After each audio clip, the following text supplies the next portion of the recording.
এ রমজান এটা আল্লাহর পক্ষ থেকে বান্দাদের জন্য বিরাট এক নিয়ামত। ইদা দাখলা রমজান, রমজান যখনই শুরু হবে, ফুতিহাত আবওয়াবুস সামা, আসমানের দরজাগুলো উন্মুক্ত করে দেওয়া হবে।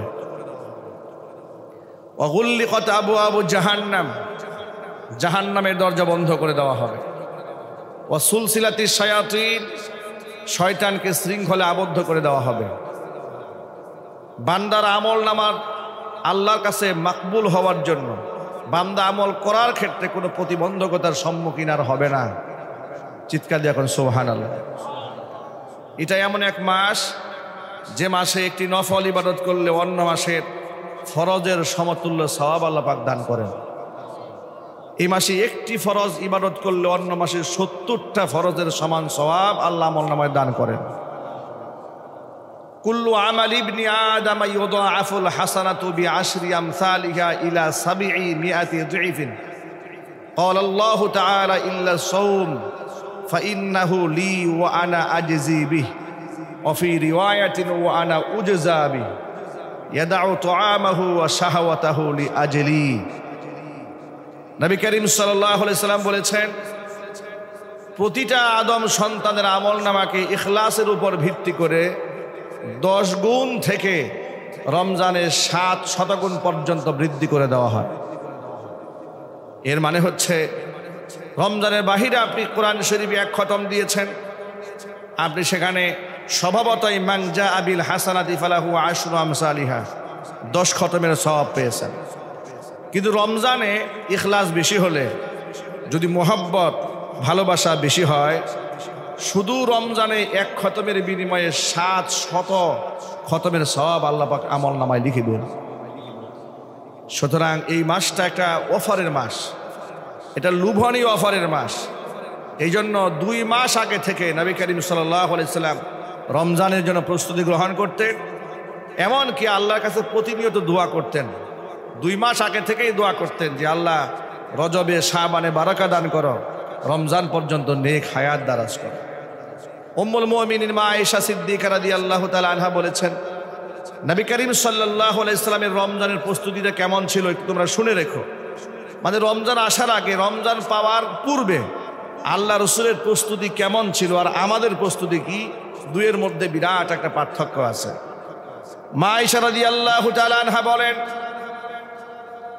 রমজান আসার 2 মাস আগে থেকেই রজব মাস যখন শুরু হয়েছে, আল্লাহর নবী সাল্লাল্লাহু আলাইহি সাল্লাম বেশি বেশি নফল নামাজ, নফল রোজা, দান সদাকার মাত্রা বাড়িয়ে দিতেন। এমনকি তিনি রজব মাসে ধারাবাহিক 10টি নফল রোজা রাখতেন। আবার শাবান মাস যখন আসতো তখন তিনি 20টি নফল রোজা রাখতেন। এরপরে রমজান যখন শুরু হতো সারা মাস ব্যাপী রোজা রাখতেন। এর মানে রমজানকে উদযাপন করার জন্য, রমজানের পরিপূর্ণ সওয়াব এবং ফাজাইলগুলো হাসিল করতে হলে 2 মাস আগে থেকে ইবাদত করে করে রমজানের ইবাদতিতে প্রস্তুতি নিতে হবে। এই হচ্ছে রমজানের প্রস্তুতি। আর আমাদের রমজানের প্রস্তুতি, আমাদের পাড়া মহল্লা লোকেরা বলে, আমাদের মা বোনেরা বলে, স্ত্রীরা বলে, যা খাওয়ার ভালো করে খাইয়ে নেন, কদিন পরে আর খাইতে পারবেন না। কথা ঠিক না ঠিক জোরে বলে, এ কথা বলে কি না? যা খাওয়ার খেয়ে নেন, পরে আর খাইতে পারবেন না। অথচ মা আয়েশা রাদিয়াল্লাহু তাআলা আনহা বলেছেন, 2 মাস আগে থেকেই খাওয়া দাওয়া আস্তে আস্তে বন্ধ হয়ে যেত। রজব মাসে রাখতেন 10টি রোজা নফল, শাবান মাসে রাখতেন 20টি নফল রোজা, এমনকি রমজান মাসে সারা রমজান ধরে রোজা রাখতেন। জোরে বলতে হবে সুবহানাল্লাহ। আল্লাহর নবী বলেন, প্রত্যেকটা আদম সন্তানের আমল রমজান মাসে 10 গুণ থেকে 700 গুণ পর্যন্ত সওয়াব বৃদ্ধি করে দেওয়া হয়। তবে আল্লাহ তাআলা বলেন, ক্বালা আল্লাহু তাআলা ইল্লা সাওম, রোজার বিষয়টা কিন্তু সম্পূর্ণ আলাদা। এই যে 10 গুণ সওয়াব বলো, 20 গুণ বলো, 700 গুণ বলো, এগুলা রোজার সওয়াব ছাড়া অন্য সওয়াব এখানে বন্টন করে দেওয়া যায়, এর সাথে গ্রেড মার্ক দেওয়া যায়।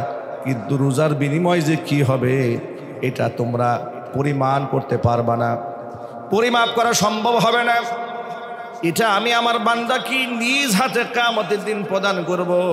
কারণ ফাইন্নাহু ব্যক্তি আস-সাওমু লি ওয়া আনা আজজি বিহি, বান্দা রোজা রেখেছে আমার জন্য, ইয়াদাউ তুআমাহু ওয়া শাহাওয়াতাহু লি আজলি, সে স্ত্রী সহবাস থেকে বিরত থেকেছে, পানাহার থেকে বিরত থেকেছে একমাত্র আমার জন্য। কোন রোজাদার লুকিয়ে দরজা বন্ধ করে পানি পান করে মানুষের সামনে রোজাদারের ভান করে না। কথা ঠিক কিনা যদি বলেন? কেউ করে না এটা। হাতটাকে ওযু করতে গিয়ে যদি ভুলে মুখে পানিও ঢুকে যায়, লোকেরা সেটাও লুকায় না, হুজুরের কাছে মাসলা জিজ্ঞেস করে, হুজুর আমি তো ওযু করতে গিয়ে আমার মুখ দিয়ে পানি ঢুকে গেছে, কিংবা পুকুরে গোসল করতে গিয়ে আমার নাক দিয়ে মুখ দিয়ে পানি ঢুকে গেছে, হুজুর আমার রোজাটা হবে কিনা? তারা সতর্ক এই ব্যাপারে, এটাকে লুকিয়ে রাখে না যে যা হওয়ার হয়েছে, এটা পাবলিকলি প্রচার করার কিছু নাই। রোজাদার বান্দা কি এইরকম আচরণ কি করে? যদি বলেন ভাই করে। রোজাদার একমাত্র আল্লাহর জন্যই রোজা রাখে, এটা লৌকিকতার কোনো সুযোগ নাই। নামাজ মানুষকে দেখাবার জন্য করা যায়, যাকাত মানুষকে দেখানোর জন্য দেওয়া যায়, দান সদকা মানুষকে দেখানোর জন্য করা যায়, এমনকি হজের আমল পর্যন্ত লৌকিকতার সম্ভাবনা আছে। কথা বলতে হবে ঠিক কিনা বলেন? কিছু লোকেরা হজকে আসার পরে নিজের নামের শুরুতে আলহাজ না দেখলে মাইন্ড করে, হাজী সাহেব বলে ডাক না দিলে মাইন্ড করে। আল্লাহর কসম করে বলি, এরকম ঘটনা আমার নিজের সাথে ঘটেছে। আমি যে মসজিদে দায়িত্ব পালন করি সেই মসজিদে এটি কেরাত সম্মেলন দিয়েছিলাম। তো কেরাত সম্মেলনে অতিথিদেরকে নাম দিয়েছি কার্ডে। তো এলাকার এক ভদ্রলোক আসলেন, এসে বলেন, হুজুর কতবার হজ করলে আলহাজ লেখা যায়? আমি বললাম, ভাই এই ধরনের কোনো সংজ্ঞা হাদিস কোরআনের নাই। একবার করলেও আপনি আলহাজ, আপনি শতবার করলেও আলহাজ। বলে না, আমি নাকি শুনছি একাধিকবার করলে আলহাজ হয় আর একবার করলে হাজি হয়। আমি বললাম, না, এই ধরনের কোনো আরবি ভাষায় কোনো সংজ্ঞা নাই। তো আপনার জানার উদ্দেশ্যটা কি আমাকে বলবেন কি একটু? তিনি বললেন, হুজুর দেখেন কত মানুষ এখানে আছে, একবার হজ করছে, সেও নামের সাথে আলহাজটা লেখা আছে, কার্ডে তার নাম আছে। আমি যে এতবার হজ করলাম কিন্তু আমার নামের সাথে আলহাজটা নাই, এই কামটা কি ঠিক হইল? আমার কি মান সম্মানটা ঠিক থাকলো যে আমার নামের সাথে আলহাজটা নাই? আমি অবাক হয়ে গেলাম যে মানুষ নিজের নামের সাথে আলহাজ লিখা নাই, এই জন্য নাকি মান সম্মান নষ্ট হয়ে যাচ্ছে। ভাইরা, আমাদের হজ, আমাদের যাকাত, আমাদের নামাজ সব হতে হবে কার জন্য? কিন্তু এটা তো আমরা করি না। বাড়িতে বড় করে হাজি বাড়ি লিখে রাখি, হাজি ভিলা, হাজি বাড়ি। তাহলে তো যদি ইবাদত করলে সেই ইবাদতের অংশ মাথার মধ্যে লকব নিয়ে ঘুরতে হয়, তাহলে আমরা যারা নামাজ পড়ি প্রত্যেকটা বাড়ির সামনে লিখতে হবে মুসল্লি বাড়ি। কথা বুঝেন নাই মনে হয়? যারা আমরা নামাজ পড়ি কি লিখতে হবে? এটা মুসল্লি বাড়ি, আল মুসল্লি অমুক, আল মুসল্লি তমুক, এগুলো লিখতে হবে। প্রিয় ভাইরা, যারা আল্লাহর ওলি হন তারা কখনো নিজের ইবাদতটাকে মানুষের সামনে প্রকাশ করতে চান না। যারা প্রকৃত আল্লাহর ওলি তারা মানুষের সামনে তসবিও জপে না। সুবহানাল্লাহ কোন। দেখবেন কিছু লোকের আছে নিজের আমল নামার খবর নাই, কিন্তু পাবলিকের সামনে যখন বসে হাতের মধ্যে তসবি নিয়ে শুধু শুধু মানে মানুষের সামনে বুঝাইতে বিরাট বড় বুজুর্গ। আপনি যদি এত বড় তাসবিহওয়ালা হন, এত বড় পাগড়িওয়ালা হন, জুব্বাওয়ালা হন, পাবলিকলি তো বুজুর্গ সাজার কোনো প্রয়োজন নেই। আমার বুজুর্গে, আমার তাকওয়া যিনি দেখবেন তিনি কে? সবাই একটু জোরে বলতে হবে। কেন একমাত্র আল্লাহকে দেখানোর জন্য করতে হবে? শোনেন, বেনামাজিরা তো জাহান্নামে, যেটা কোরআন শরীফ আয়াত স্পষ্ট আছে, মা সালাকাকুম ফি সাকার, সাকর নামক জাহান্নামে তোমাদেরকে কে টেনে নিয়ে আসলো? লোকেরা প্রথম জবাব দিয়ে বলবে, ক্বালু লাম নাকু মিনাল মুসাল্লিন, নামাজ পড়ি নাই, নামাজি ছিলাম না, জাহান্নামে আসছে। তাহলে জাহান্নামে যাওয়ার জন্য নামাজ না পড়া এক নাম্বার কারণ। কথা ঠিক কিনা বলেন? এর দ্বারা বোঝা গেল বেনামাজিরা জান্নাতীরা জাহান্নামে, কিন্তু নামাজি যারা তারাও জাহান্নামে যাবে। সূরা মাউনের মধ্যে আল্লাহ পাক লিখেছেন, ফাওয়াইলুল লিল মুসাল্লিন আল্লাযীনা হুম আন সালাতিহিম সাহুন আল্লাযীনা হুম ইউরাউন।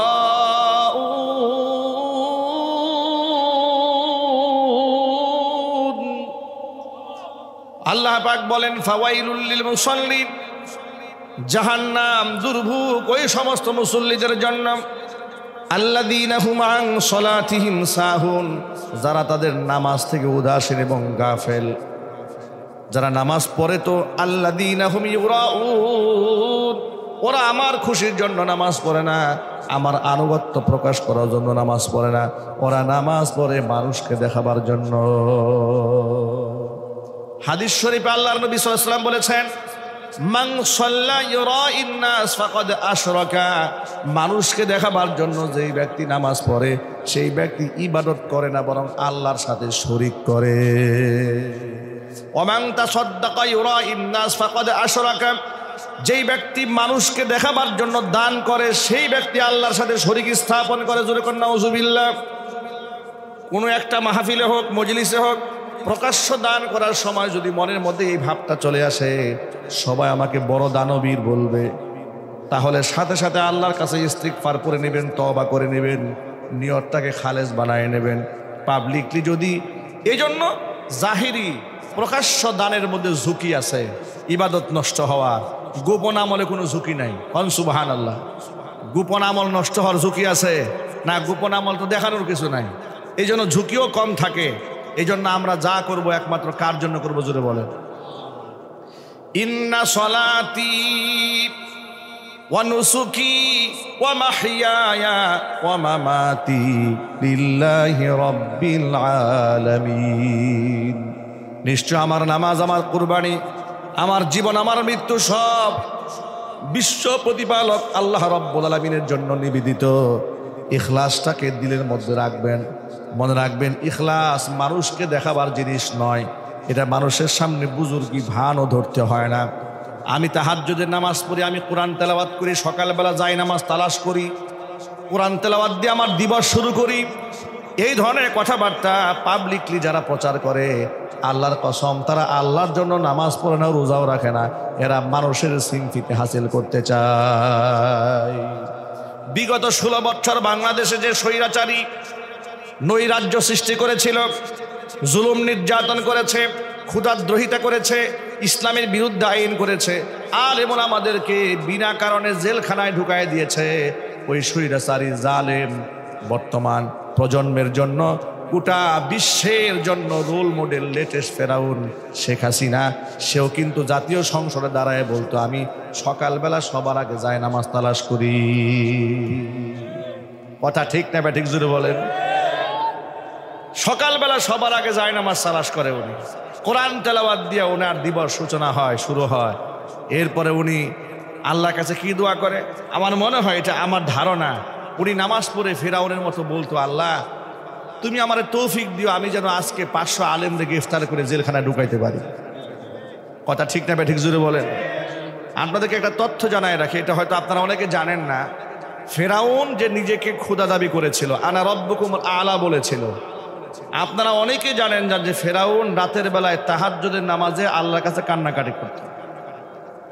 এটা উলামারা অনেকে জানেন, যারা সচেতন মুসল্লি আছেন তারাও জানেন, কিন্তু অনেকেই জানে না যে ফেরাউন যে নিজেকে খোদা দাবি করেছিল, সেও রাতের আধারে পাহাড়ে গিয়ে একাকী রবের সামনে কাঁদতো। আর কি বলতো জানেন? শোনেন কি বলতো। চোখের পানি ছেড়ে ফেরাউন কান্না করতো, আর বলতো, আল্লাহ আমি জানি তুমি আল্লাহ, আমি জানি তুমি রব্বুল আলামিন, আমি কিচ্ছু না, কিন্তু যেহেতু আমি একটা দাবি করে ফেলেছি পাবলিকলি, আমার ইজ্জতটা তুমি একটু রাখো। আমি যখন নীল নদে পানি দিতে বলবো তুমি একটু পানি দিয়ে দিও আল্লাহ, বিনিময়ে তুমি আমার জাহান্নাম দিয়ে অসুবিধা, কিন্তু দুনিয়াটা আমার ক্ষুধা, এটা ঠিক রাখো। নাউজুবিল্লাহ পড়েন। আল্লাহর কাছে সে গিয়ে কান্নাকাটি করতে। তো এর সাথে স্বৈরাচারী হাসিনার সাথে বিরাট একটা মিল আছে। সেও নাকি তাহাজ্জুদের নামাজ পড়তো, সে বলতো এটা সে ভালো জানে আর আল্লাহ ভালো জানে। তাহাজ্জুদকে পড়ে আর না পড়ে এটা কি পাবলিক জানার কথা? কথা বুঝেন নাই? আমি আমার জীবনে কয় রাকাত তাহাজ্জুদ পড়েছি এটা কি আপনি জানবেন? এটা কে জানবে? এটা আমি জানি আর আমার আল্লাহ জানে। কথা ঠিক নেবে? ঠিক জোরে বলেন। তো উনারটা উনি প্রচার করে বেড়াতেন, উনি তাহাজ্জুদ পড়েন, উনি কোরআন তেলাওয়াত করেন, ইত্যাদি ইত্যাদি। উনি মসজিদ বানান উপজেলায় উপজেলায়। উনি যাওয়ার পরে না আমরা জানলাম উনি কেমন মসজিদ বানিয়েছে। বাজেট করেছে 20 কোটি 27 কোটি, অর্ধেকটাই অর্ধেকের বেশি অংশ মেরে দিয়েছে। কথা ঠিক না ঠিক জুড়ে বলেন। কেমন চোর রে বাবা, মসজিদে টাকা পর্যন্ত মেরে খায়। এদের লোভনীয় দৃষ্টি বড় মারাত্মক, সব জায়গা থেকে এরা লুটপাট করেছে। আল্লাহ রাব্বুল আলামিন জালেমকে শায়েস্তা করেছেন। যে কথা বোঝাবার জন্য কথাটা বললাম সেটা হচ্ছে এই, ওরাও নামাজ পড়ে কিন্তু এটা আল্লাহর জন্য করে না, এটা পাবলিককে ধোঁকা দেওয়ার জন্য করে। কথা বলতে হবে, ঠিক কিনা জোরে বলেন। নামাজ পড়বো কার জন্য জোরে বলেন তো ভাই? রোজা রাখবো কার জন্য? হজ করবো কার জন্য? যাকাত দেবো কার জন্য? পাবলিককে দেখাবার জন্য আমার বুজুর্গকে দেখানোর কোনো প্রয়োজন আছে? কোনো দরকার নেই। আর যারা প্রকৃত আল্লাহর ওলি তারা কখনো মানুষকে বলে না, এই বেটা আমি আল্লাহর ওলি, আমি বুজুর্গ, আমার হাতে আয়, আমার কাছে আসো, আমার কাছে দোয়া নাও, আমার পা ধরে চুমা খাও। প্রকৃত আল্লাহর ওলিরা এগুলো বলে কখনো? কখনো বলবেন। আল্লাহর কাসাম, প্রকৃত আল্লাহর ওলিরা কখনো মানুষদেরকে নিজের পায়ের দিকে ডাকে না। তারা ডাকে আল্লাহর দিকে, আল্লাহ রসুলের দিকে, কোরআনের দিকে, সুন্নতের দিকে, মসজিদের দিকে তারা ডাকে।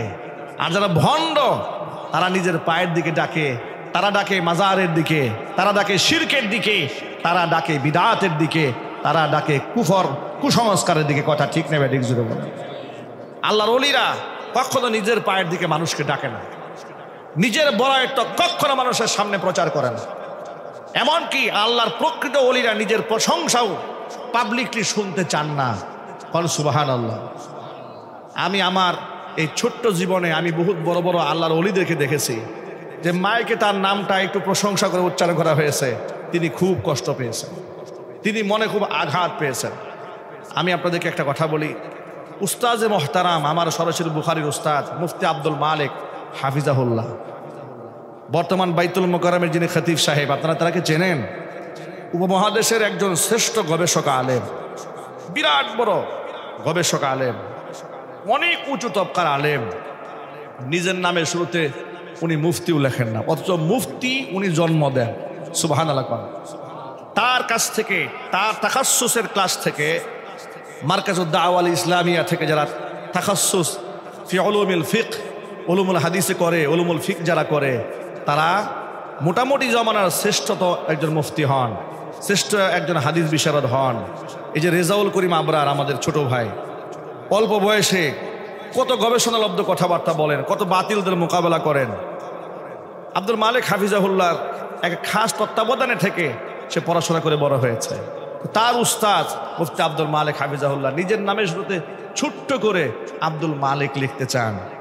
মাওলানাও লেখার পক্ষে না, মাওলানাও লিখতে চান না। সুবহানাল্লাহ বলেন। আল্লাহর ওলি যারা হন তারা এভাবে নিজেকে খুব মিটিয়ে দিতে চান। আর পক্ষান্তরে যারা ভণ্ড হয় তাদের হাত ঢাক বিরাট ব্যাপার সেবার, লাঠি ধরে 32 জন, পাগড়ি ধরে 33 জন, ঠিক না ভাই? এরকম একটা হাবভাব থাকে। আচ্ছা, আপনারা কি ইমাম আহমদ ইবনে হাম্বল রহমাতুল্লাহি আলাইহি নাম শুনছেন? কারা কারা শুনেছেন হাত দেখি তো। ইমাম আহমদ ইবনে হাম্বল রাহিমাহুল্লাহ নাম কারা কারা শুনেছেন? একটু ভালো করে উচ্চ করেন দেখি না কারা কারা শুনেছেন। মাশাআল্লাহ, হাত নামান। শুনেন নাই কারা কারা? এবার হাত দেখি তো। ইমাম আহমদ ইবনে হাম্বলের নাম শুনেন নাই? হ্যাঁ, অনেকেই শুনেন নাই। যাক, শুনেন নাই, ইনশাআল্লাহ এখন শুনবেন। এটা আমাদের জন্য দুঃখজনক যে আমরা এটা শুনি নাই। আমরা 90 থেকে 95% মুসলিম অধ্যুষিত এই বাংলাদেশে বসবাস করি। ধর্ম চর্চা রাষ্ট্রীয়ভাবে যেভাবে করা দরকার ছিল সেভাবে করতে দেওয়া হয় নাই। কথা ঠিক নেবে ঠিক জোরে বলেন। এই যে পৃথিবীতে 4টা মাযহাব প্রতিষ্ঠিত আছে না ভাই? কয়টা মাযহাব আছে প্রতিষ্ঠিত? 4টা মশহুর মাযহাব আছে, আরো অন্যান্য মাযহাবও আছে। 4টা মাকবুল এবং মশহুর 4টা মাযহাব আছে। হানাফি মাযহাব, মালিকি মাযহাব, শাফিঈ মাযহাব, হাম্বলি মাযহাব। এই যে হাম্বলি মাযহাবের ইমাম, ইনি হচ্ছে ইমাম আহমদ ইবনে হাম্বল রাহমাতুল্লাহি আলাইহি। এবার শুনছেন তো, আহমদ ইবনে হাম্বল হচ্ছেন হাম্বলি মাযহাবের ইমাম, যার গবেষণা, যার ইজতিহাদ, যার ফিকহি বুঝ গ্রহণ করেছেন পৃথিবীর অসংখ্য ওলামারা, অসংখ্য আল্লাহর প্রিয় বান্দারা তার ফিক ফলো করেন। আমরা ইমাম আবু হানিফা রহমাতুল্লাহি আলাইহি ফিক ফলো করি, এই জন্য আমরা হানাফি মাসলাকের লোক। মিডিল ইস্টে, মধ্যপ্রাচ্যে, বিশেষ করে সৌদি আরবে, মক্কা এবং মদিনার ইমাম সাহেব যারা, অধিকাংশ ইমাম সাহেব তারা হাম্বলি মাযহাবের অনুসারী। তারা আমিন একটু জুড়ে বলেন, ঠিক না ভাই? রাফউল ইয়াদাইন করেন, এটা হাম্বলি মাযহাব অনুসারে তারা আমল করেন। আমল দুটোই সহি আছে, কিন্তু হানাফি মাসলাকে অনুযায়ী আস্তে আমিন বলা উত্তম, আর আহমদ ইবনে হাম্বলের দৃষ্টিকোণ থেকে জাহরি আমিন বলা উত্তম। ইখতিলাফ উত্তম আর অনুত্তম নিয়ে, জায়েজ না জায়েজের ইখতিলাফ নয়। তো ইমাম আহমদ ইবনে হাম্বল যিনি এত বড় মাপের মুহাদ্দিস, কোনো বর্ণনার মধ্যে এসছে আহমদ ইবনে হাম্বল 12 লক্ষ হাদিসের হাফেজ ছিলেন। আরো জোরে কোন সুবহানাল্লাহ। কত লাখ হাফেজের হাদিস, কত লক্ষ হাদিস মুখস্থ করেছিলেন? 12 লক্ষ। একটি কিতাব লিখেছেন মুসনাদে আহমদ, এই একটা কিতাবের মধ্যে হাদিস জমা করেছেন 50,000। সুবহানাল্লাহ জোরে বলবেন না ভাই? কত বড় মাপের মুহাদ্দিস একটু আপনারা আন্দাজ করেন, কত বড় মাপের আলেম, কত বড় মাপের গবেষক, অথচ নিজেকে কিছুই মনে করতেন না। আর আমাদের অবস্থা এত ভয়াবহ, সবে মাত্র বাংলা তরজমা বুখারী শরীফ 2টা পৃষ্ঠা পড়ছে, মাথা নষ্ট। এখন উনি নিজেকে মোটামুটি একটা মুফতি ভাবা শুরু করছে। ইমাম সাহেবের ভুল ধরা শুরু করে, মুয়াদ্দিন সাহেবের ভুল ধরা শুরু করে, এরপরে মুফতি মুহাদ্দিসদের ফতোয়ার সমালোচনা শুরু করে। হ্যাঁ, তারাবির নামাজ 8 রাকাত, বুখারী শরীফ আমি নিজে বাংলা পড়ছি, শুরু হয়ে গেছে তর্ক বিতর্ক, ইজতিহাদ শুরু হয়ে গেছে। এর বাস্তবতা কি আমাদের সমাজে নাই? আরো জোরে বলেন। যিনি এই বিতর্কগুলো করছেন তাকে জিজ্ঞেস করবেন, ভাই তুমি সূরা ফাতিহাটা একটু শুদ্ধ করে বলো, পারবে না। ভাই তুমি দুরূদ শরীফটা সহি করে বলো, তাও বলতে পারবে না। কিন্তু ইমাম সাহেবের ভুল ধরে বসে আছে, ঠিক না? এবার আমি এত বড় জগৎ বিখ্যাত এক আল্লাহর ওলি, এত বড় মুহাদ্দিস, এত বড় ফকিহ, তার ছোট্ট একটা ঘটনা আপনাদের সামনে শেয়ার করি। যা আমরা তো মানুষকে দেখাবার জন্য কত কিছু করি, কিন্তু আল্লাহর ওলির হালাতটা দেখেন। আল্লাহর ওলিরা কিভাবে নিজেকে লুকিয়ে রাখতে চান একটা প্রমাণ দেখুন। আহমদ ইবনে হাম্বল রাহিমাহুল্লাহ কোথাও সফরে বের হয়েছিলেন। এবার তিনি এশারের নামাজ আদায় করলেন জামাতের সাথে মসজিদে। জামাতে এশারের নামাজ আদায় করে মনে মনে ভাবলেন, বাহিরটা রাতের বেলায় চলাটা নিরাপদ হবে না। একদিক থেকে বাহিরে প্রচন্ড কনকনে শীত, ঠান্ডা, সুতরাং যদি কোনো মতে রাতটা এখানে কাটিয়ে দিতে পারি, মসজিদে তাসবিহ তাহলিল করে কোরআন তেলাওয়াত করে তাহাজ্জুদে যদি সময়টা কাটাই দেই, ফজরের নামাজটা জামাতের সাথে আদায় করে সকালবেলা বের হয়ে যাব। এই নিয়তে নামাজ পড়ে মসজিদের কর্নারে বসি একাকী জিকির আজকার তাসবিহ তাহলিল করছেন। নামাজ পড়ে মুসল্লিরা, মুক্তাদিরা সবাই যখন বের হয়ে গেলেন, মুয়াদ্দিন সাহেব চলে আসলেন, এসে বললেন, ও মুরব্বী, আল্লাহওয়ালা ব্যক্তি তো, মুরব্বী বসে আছে, মুরব্বী আপনি এখন একটু মসজিদ থেকে বের হয়ে গেলে ভালো হয়, কারণ সব মুসল্লি চলে গেছে, আমি মসজিদ দরজা বন্ধ করে আমি বাহিরে চলে যাব। আহমদ ইবনে হাম্বল একেবারে সিম্পল পরিবেশ, তখন তার ফেসবুক, অনলাইন, ইউটিউব না যে তার চেহারা অনেকে চিনে ফেলবে, আর তার চলাফেরাও খুব হাক ডাক, খুব চলাফেরা না, একদম সিম্পল মানুষ বসে আছে। তিনি বললেন, মুয়াজ্জিন সাহেব, আমি একজন মুসাফির, আর বাহিরে প্রচণ্ড শীত, কনকনে ঠান্ডা, আমি চাচ্ছি যে আল্লাহর ঘরে বসে সারা রাত এখানে তাসবিহ তাহলিল করে জিকির আজকার করি, সকালবেলা বের হয়ে যায়। মুয়াজ্জিন সাহেব বললেন, না, আপনাকে আমি এলাও করতে পারলাম না, আপনি বের হন, নিরাপত্তা জড়িত ব্যাপার আছে, আপনি বের হয়ে যান। আহমদ ইবনে হাম্বল রহমাতুল্লাহি আলাইহি সর্বশেষ মসজিদ থেকে তাকে বের করে দেওয়া হলো, কিন্তু নিজের পরিচয় দিলেন না। সুবহানাল্লাহ বলেন। অথচ নিজের নামটা বললে হয়তো মুয়াজ্জিন সাহেব তাকে শুধু এখানে ইবাদতের সুযোগ দিবেন তা নয়, তার জন্য ঠান্ডা পানি, গরম পানি, নাস্তা, পিঠা যা লাগে সব ব্যবস্থা করে দিতেন, ঠিক না ভাই? কিন্তু আল্লাহর ওলি নিজেকে কোনোভাবেই জাহের করলেন না যে আমি অমুক, নিজের পরিচয় দিলেন না। উনি সাধারণ মানুষ, সাধারণ মানুষের মতো মসজিদ থেকে বের হয়ে গেলেন। বের হয়ে যাওয়ার পরে মনে মনে ভাবলেন, কোন দিকে যাব, প্রচন্ড ঠান্ডা, একটু নিরাপদ আশ্রয় যদি কোথাও নেওয়া যেত। কিছু দূর হেঁটে দেখতে পেলেন একটা রুটির দোকানদার, অল্প বয়সের একটা ছেলে তাওয়ার মধ্যে রুটি সেকতেছে। বড় অবাক হয়ে গেলেন, সাধারণ একটা দোকানদার এত বড় আল্লাহ পাকের মুকাররব হয়ে গেছে। সুবহানাল্লাহ। ভাইরা, জবানে মিথ্যা কথা বলবেন না, জবানের দাম আল্লাহ বাড়াই দিবেন। ফুজুলি কথা বলবেন না, জবানের দাম আল্লাহ পাক বাড়িয়ে দিবেন। গীবত করবেন না, জবানের দাম বেড়ে যাবে। শিকায়েত করবেন না, পরনিন্দা করবেন না, চুগলখুরি করবেন না, দেখবেন জবানের দাম বেড়ে যাবে। কোন সুবহানাল্লাহ। আল্লাহর নবী সাল্লাল্লাহু আলাইহি সাল্লাম বলেছেন, মান ইয়াদমান লি মা বাইনা লাহিয়াইহি ওয়া মা বাইনা রিজলাইহি আদমান লাহুল জান্নাহ। দুইটা অঙ্গের গ্যারান্টি যেই ব্যক্তি আমাকে দেবে, আমি মুহাম্মদ সাল্লাল্লাহু আলাইহি সাল্লাম তাকে জান্নাতের গ্যারান্টি দিয়ে দিব। একটা হচ্ছে মুখের গ্যারান্টি যে আমাকে দেবে, জবানের গ্যারান্টি। আরেকটা হচ্ছে লজ্জাস্থানের গ্যারান্টি, যেই ব্যক্তি আমাকে দেবে নবীজি সাল্লাল্লাহু আলাইহি সাল্লাম বলেছেন আমি ওই ব্যক্তিকে জান্নাতের গ্যারান্টি দিয়ে দিব। জোরে বলেন সুবহানাল্লাহ।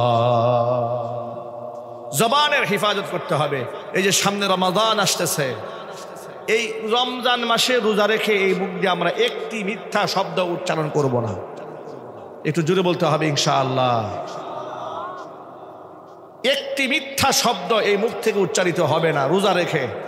কোনো ঝগড়া করব না, বিবাদ করব না। কেউ যদি ঝগড়া করতে আসে আপনি এক কথায় জবাব দিয়ে বলবেন ইন্নী মুরউন সাইমুন, ভাই আমি রোজা রেখেছি, আমি তোমার সাথে ফজুলি কথা বলবো না, অতিরিক্ত কথা বলবো না। নবী করিম সাল্লাল্লাহু আলাইহি ওয়াসাল্লাম বলেছেন মান লাম ইয়াদা কাওলা যুর ওয়াল আমালা বিহি ফালাইসা লিল্লাহি হাজাতুন আইয়াদা তাআমাহু ওয়া শারাবা। যে ব্যক্তি রোজা রেখে মিথ্যা কথা ছাড়ে না, মিথ্যা কাজকর্ম বাদ দেয় না, সেই ব্যক্তি সারাদিন না খেয়ে থাকাতে আল্লাহর কিচ্ছু যায় আসে না। ঠিক না ভাই? ঠিক জোরে বলেন। এখানে অনেক ব্যবসায়ী ভাইরাও আছেন, কথাটা খুব গুরুত্ব সহকারে শুনুন। এই ব্যবসায়ী জবানকে মূল্যায়ন করেছে, জবানকে হিফাজত করেছে, ইস্তিগফারের আমল করেছে, আল্লাহর কাছে জবান দাম হয়েছে। দোয়া করতে দেরি হয়, আল্লাহর কাছে কবুল হতে দেরি হয় না। এবার তিনি একটা দুঃখ প্রকাশ করলেন আহমদ ইবনে হাম্বলের কাছে, বললেন পথিক, মহান রব আমার সব দোয়া কবুল করেছেন, কিন্তু আমার মনের মধ্যে একটা কষ্ট আছে এখনো। সমস্ত দোয়া কবুল হয়েছে কিন্তু একটা দোয়া কেন যে এখনো কবুল হয় নাই সেটা আমার জানা নাই। আহমদ ইবনে হাম্বল জিজ্ঞেস করলেন কি দোয়া কবুল হয় না এখনো? এবার দোকানদার ছেলেটি বলছে ও পথিক, আমি আমার রবকে বহুবার বলেছি রব্বুল আমিন, বর্তমান জমানার শ্রেষ্ঠতম আলেম গবেষক ইমাম আহমদ ইবনে হাম্বল রহমাতুল্লাহি আলাইহি একটা বার যদি জীবনে দেখতে পারতাম, বুকের সাথে জড়িয়ে ধরে তার কপালের মধ্যে একটা খানা চুমা খাইতাম। দোয়াটা আল্লাহর কাছে কতবার করলাম কিন্তু আল্লাহ পাক এই দোয়াটা কবুল করেন নাই, বাকি সব দোয়া কবুল করেছেন। ইমাম আহমদ ইবনে হাম্বল রহমাতুল্লাহি আলাইহি এতক্ষণ পর্যন্ত নিজেকে আড়ালে রেখেছিলেন, লুকায় রেখেছিলেন। যুবকের কথা শোনার পরে নিজেকে আর আড়াল করলেন না, যুবকের কাছে নিজের পরিচয় তুলে ধরলেন, বললেন ও যুবক শোনো, যে ইমাম আহমদ ইবনে হাম্বলকে দেখার জন্য, তার কপালে চুম্বন করার জন্য আল্লাহর কাছে তুমি দোয়া করেছিলে, মহান রব সেই দোয়া কবুল করে ইমাম আহমদ ইবনে হাম্বলকে তোমার দোকানে পাঠিয়ে দিয়েছে।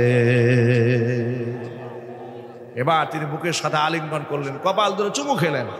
ইমাম আহমদ ইবনে হাম্বল রাহিমাহুল্লাহ এত বড় জগৎ বিখ্যাত মুজতাহিদ, এত বড় আলেম, এত বড় গবেষক, এত বড় ফকিহ, এত বড় মুহাদ্দিস, নিজেকে পরিচয় দিতেন না, নিজের পরিচয় দিয়ে মানুষের কাছে বাহবা নিতে চাইতেন না।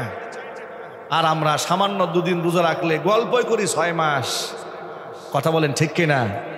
একদিন তাহাজ্জুদের নামাজ পড়ছে, সারা বছর গল্প করে যে তাহাজ্জুদে একদিন উঠছিলাম, যে ভয় পাইছি, বাস চলতেছে এক গল্প। এরপরে মেহমান বাড়িতে আসছে, বলে বাবা এক কাজ করো তো, ওই যে আমার 4র্থবার হজ করতে গিয়ে যে জায়নামাজটা আনছিলাম ওই জায়নামাজটা নিয়ে আসে। মানে মানুষকে শুনাই দিল উনি যে 4 নাম্বার হজটা করছে। এগুলা প্রচার করে বেড়ানো এটা ভালো লক্ষণ নয়। এগুলা কি ভালো লক্ষণ? না। আমরা যা করব কার জন্য করব? নবী করিম সাল্লাল্লাহু আলাইহি ওয়াসাল্লাম বলেছেন মানুষকে দেখানোর জন্য যে নামাজ পড়ে সে তো ইবাদত করে না, সে শিরিক করে। মানুষকে দেখানোর জন্য যে দান করে সেও ইবাদত করে না, সে আল্লাহর সাথে শিরিক স্থাপন করে, ঘৃণার সাথে করে নাউজুবিল্লাহ। সুতরাং সামনে রমজান আসতেছে, এই যে রোজাটা এটা লৌকিকতা থাকে না, এটা লোক দেখানোর কিছু নাই। এখানে বান্দা ইচ্ছা করলে ঘরের দরজা বন্ধ করে পানি পান করলে কেউ দেখবে না,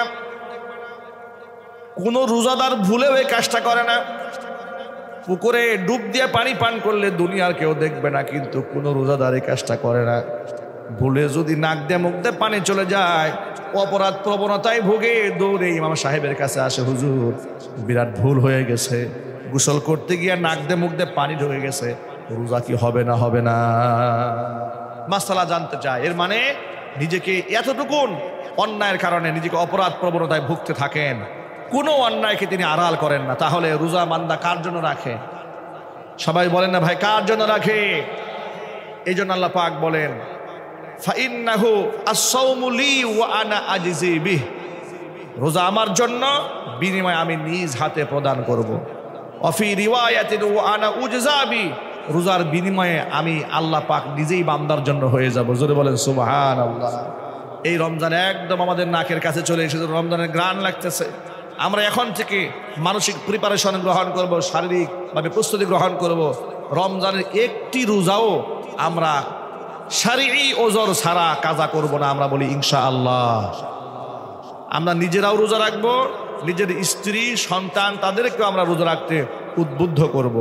এমন যেন না হয় মেয়েটা বালেগা হয়েছে, ছেলেটা একটু বড় হয়েছে, উঠতি বয়সের, তারা শিশু থেকে কৈশোরে পদার্পণ করেছে, আর আপনি মোহাব্বত দেখায় শেষ সাথে সাহারির সময় মেয়েকে ডাকলেন না।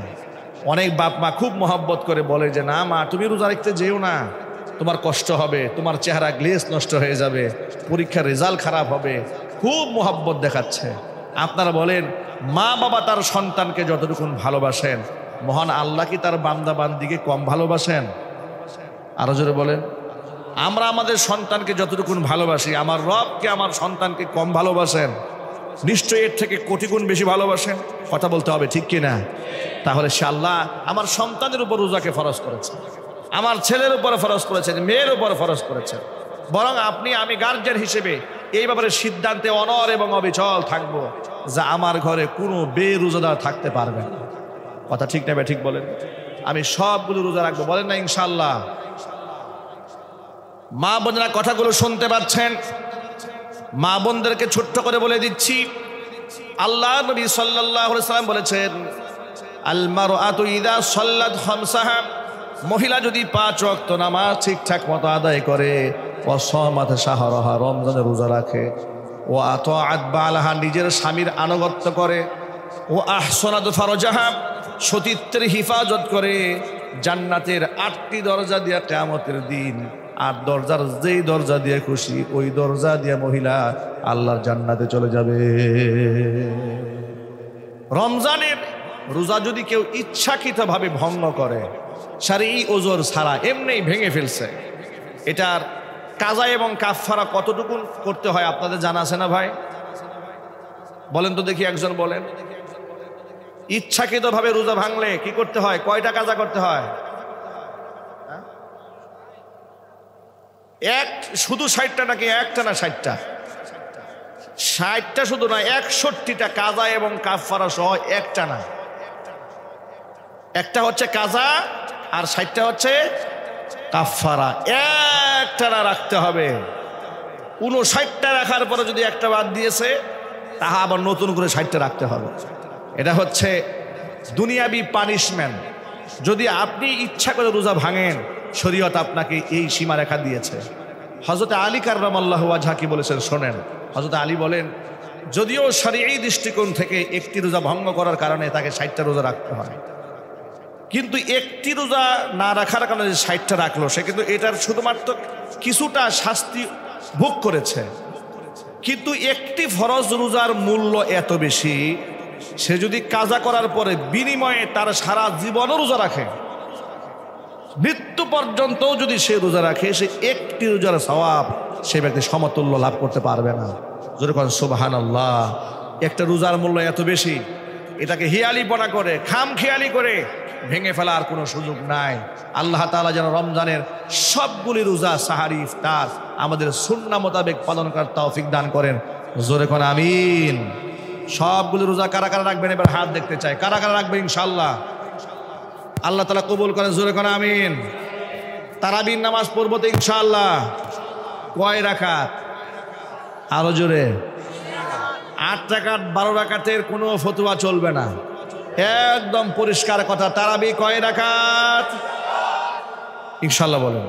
সাথে সাথে আমরা তারাবির নামাজে পাইকারি ধরে যে সেজদা, রুকু, এটা বন্ধ করতে হবে। এটা নামাজের সাথে বিয়াদবি, ঠিক না ভাই? কোরআন তেলাওয়াত অস্পষ্ট তেলাওয়াত করা যাবে না, অত্যন্ত তার তিলের সাথে, মহব্বতের সাথে, থেমে থেমে ধীরে ধীরে তিলাওয়াত করতে হবে। বলেন ইনশাআল্লাহ। আল্লাহ রাব্বুল আলামিন সেই তৌফিক আমাদের সকলকে দান করেন। রমজানের ফুয়ুজ এবং বারাকাত দিয়ে আল্লাহ পাক আমাদের জীবনকে ধন্য করে দেন। আমাদের সারা জিন্দগির গুনাহ খাতা আল্লাহ তাআলা মাফ করে দেন। আল্লাহ রাব্বুল আলামিনের সন্তুষ্টি কল্পে আগামী রমজান কাটাতে পারে সেই তৌফিক আল্লাহ পাক দান করেন। জোরে কোন আমিন।